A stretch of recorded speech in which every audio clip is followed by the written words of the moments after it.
Hello, my fellow readers. It is I, Dark7777, with another fanfiction review. As always, the link to the story will be in the description. Please like, subscribe, and comment in the story in the comments your thoughts on the story, because remember, this is my opinion.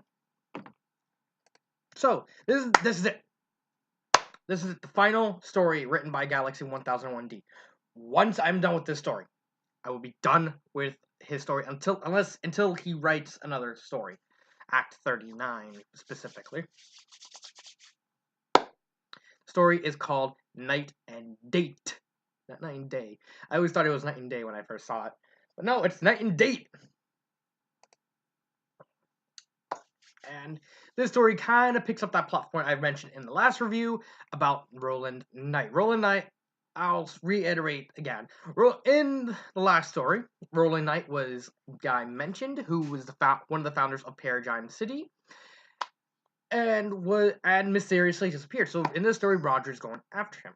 So Roger, what I like about the story in terms of the plot is we have two different plots. We have Dorothy wanting to be more human, and we have Roger wanting to find Roland Knight. So on the first half, let's talk about the lesser plot, because it's only the first half that talks about this plot. Basically, Dorothy wants to go on a date. She realizes that she's bottling up these emotions, and she wants to be more human, basically. So she goes Roger out while he's looking for Roland Knight, and being threatened by a sniper and mysterious people. Oh, it's really Schwarzwald. Winky wink, nudge nudge. It's obvious that she wants to go on a date. I said, but Dorothy, we're being shot. I said, I don't care. I want to go on a date. Fine.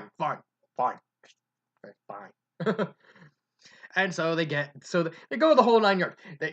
Dorothy begs Rogers. They said, I want you to go into the garage, get in your car, drive in a circle, park in front of our house, and knock on the door.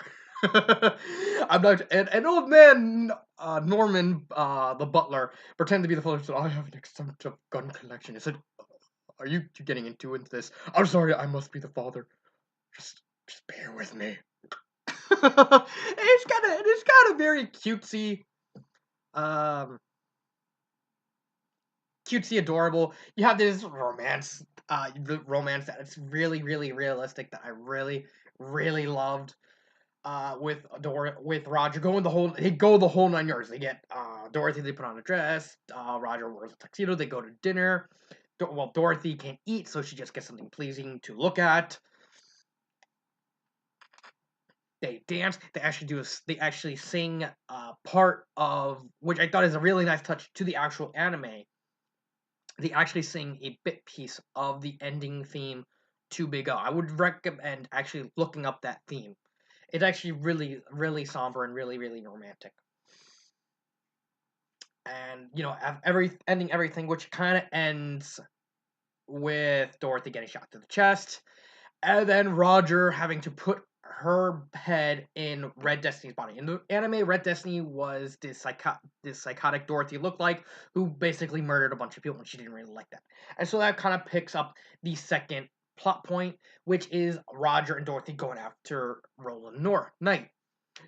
This is where I don't like this story. I was honestly expecting to go out with a bang, because the first story promised so much. It was so romantic, it was so real, and I really loved that. And it's like, okay, let's see what happens now.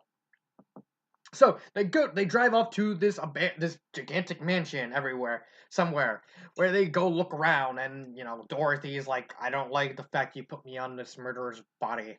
I said, I didn't want to be with you, which is kind of, I didn't want you to see you die. I didn't want to see you dead, which is admittedly a good reason why he wanted to do that. He's just emotionally fragile. And then they hear a ticking of a grandfather clock, and they go in, and I kid you not, they wind up in the Batcave. What?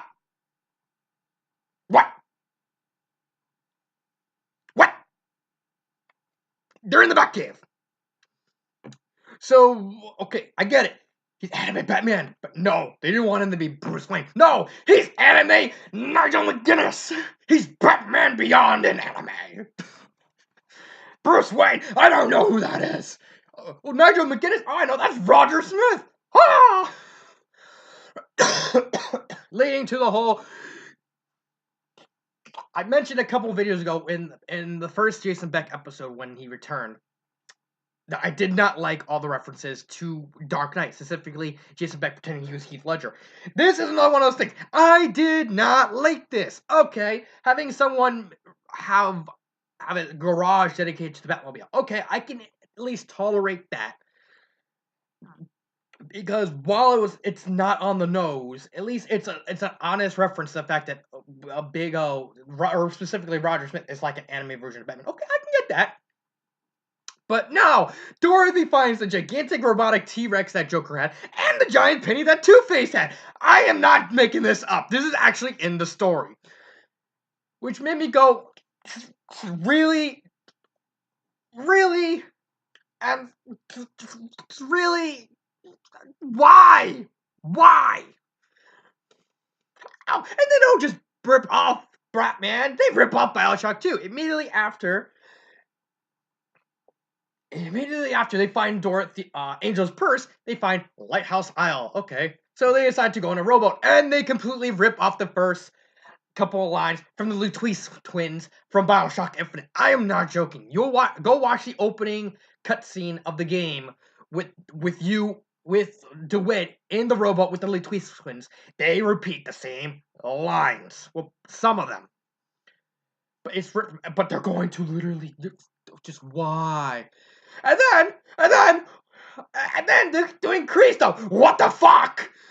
They go into Lighthouse. They find one of those Batispheres, and they end up in Rapture. What the fuck? I'm not. Just what the? We go from Batman to Bioshock. What the fuck?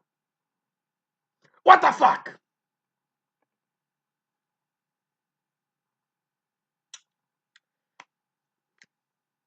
And then we got a Comstock situation with Schwartzwald showing up, telling us, Roger Smith, you are Roland Knight. And it's like, okay, I kind of expected someone else, like Datsun, but okay, that's not so much a swerve, it's just more, okay. And then I'm not joking, Schwartzwald decides to activate some big daddies that Roger kind of realizes, oh my god, he's telling the truth, I am Roland Knight. And gets Big O to save her, Dorothy, and Angel, who's kind of stuck there drowning underwater.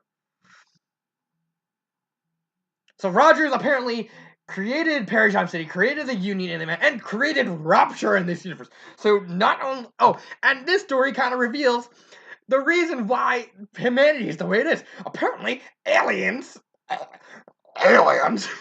showed up and kicked everyone's ass, but didn't finish the job and left.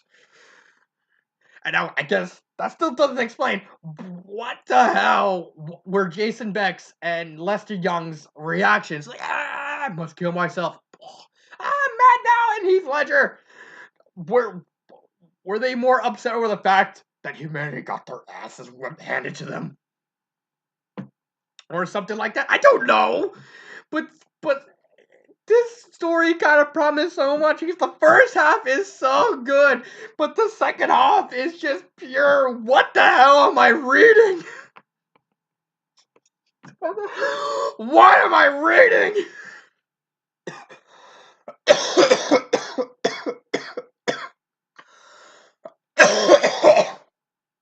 Sorry about that.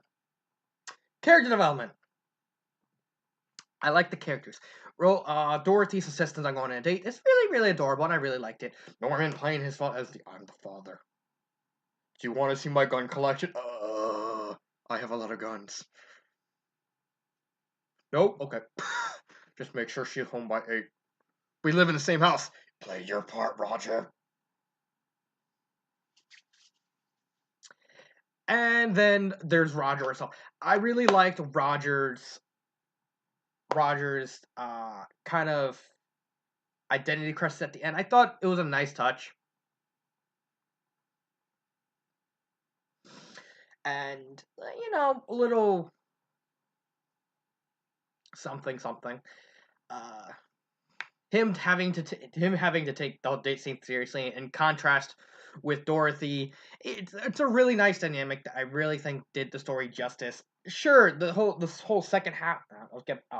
Getting ahead of myself. Grammar. Honestly enough, I didn't see any grammar errors. Again, this one's subjective, but I honestly didn't see any grammar errors. I think this is his first story, or either this one or the last one. I think it was called. I believe it's More Than You Can Chew. Are the first two stories that he didn't have an error on. Pacing and imagery. I thought the pacing was nice. I thought the story could have been longer, especially with the whole search of Roland Knight and everything, that it kind of warranted to be a little longer. But I can't. But the story has always been kind of this length, so I can't really complain too much about that. Imagery. I really like the imagery. It's like, okay, telling you just enough what everything looks like that you fill in the blanks. He although I will have to give him a criticism, he had a lot of trouble really describing Rapture. It's like it's like kind of half finished, so it's like I know it's Rapture, but he's not really describing it. It's like he just has a bunch of tall skyscraper-like buildings floating in the ocean with tubes between them. As like the quickest summary. Um, he described the Big Daddies more than he did Rapture itself. But I can't really follow him as that because Rapture. I mean, I saw what Rapture looked like. Rapture is kind of hard to describe, even on the just looking outside. So I can't fault him for that. Um,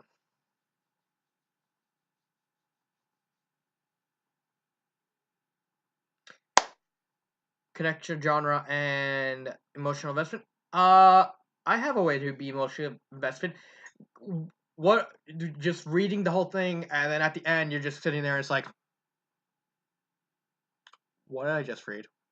Because that's literally what I said to myself last night when I read the story. It's like, what what did I read? Just what did I read? it just it just left me stupefied how the first half of the story was so good, but the second half is just so just just just everywhere in terms of what am I watching? Okay, it's Batman. Is it Bioshock or is it Batman? Oh no, let's put them on the same universe. That'll go swell. Nobody will be completely confused about that. I'm confused about that. Would I recommend this? Favorite part and final thoughts. Would I recommend this? This is kind of a hard one because, on the one hand, the first half of the story, I would honestly recommend simply because it's such a touching short romance story of just a simple date, and it's done really, really well. But on the other half, the second half of the story, it is just so convoluted, so stretching of belief. You have to literally stretch your just get rid of suspension of disbelief just to even picture that what the hell's going on. The Batcave reference, the Latwise reference, the whole Comstock Light situation with Roger Smith, um, Rapture showing up out of nowhere. Okay, the alien things I can kind of see because at least in the Dreams Dark, I believe Dreams Dark, no, not the one with the him going to the Institute for the Dreams and fighting the Cthulhu-like figure. Okay, I can, and in the anime he fought aliens before, so at least the alien one kind of makes sense. It doesn't explain. I mean, you could kind of stretch it and say, oh, they didn't see these humans and they're just rebuilding and they just forgot. But at least the alien thing kind of makes sense. Still doesn't make it any more stupid. Still doesn't make it any less stupid.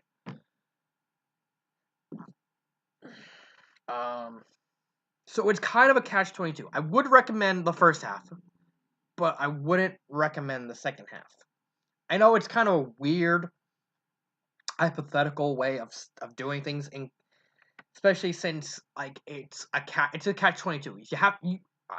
You would have to read the whole story to get what's going on. That means you have to read. I mean, if you want to see the second half, you have to read the romance stuff. But if you want to read the romance stuff, that means immediately after, you're probably gonna want to finish the story anyway and read the weird stuff. So it's kind of hard to rate whether I would recommend this story or not. That's the hard part. But if I had to say, I would recommend it. I think the romance part of the story at the beginning, the first half story, is so well done that that the author needs to come back, do a whole story without any of the Megaduces and the secret stuff and everything like that, and just have a honest to God little romance story between Roger and Dorothy that I think could be that with his skill with what I saw and what I read could be done exceptionally well. On the other hand, seriously, what the fuck? That second half. What the fuck? What favorite part? Them singing that it would have to be them singing the ending theme of the anime, which I thought was a really nice touch. I thought it was a great way to honor the anime, especially this late in his series. I thought it was really well done. It was so touching. I had someone who is actually a fan of the anime, and I thought that was just exceptional. Especially the whole response afterwards with Dorothy kind of freaking out with her and Roger, with her exclaiming, "It's not ours. We thinking that the last Dorothy and Roger, it's their song but not our song." And everything about that scene is just really touching. Final thoughts. What I would like to ask the author a question as my final thoughts. Why would he just suddenly add Rapture to the whole situation? I don't get that. Like, okay, the Batman thing, because that's been a thing forever since the anime came out. Just we went from the Batcave to BioShock.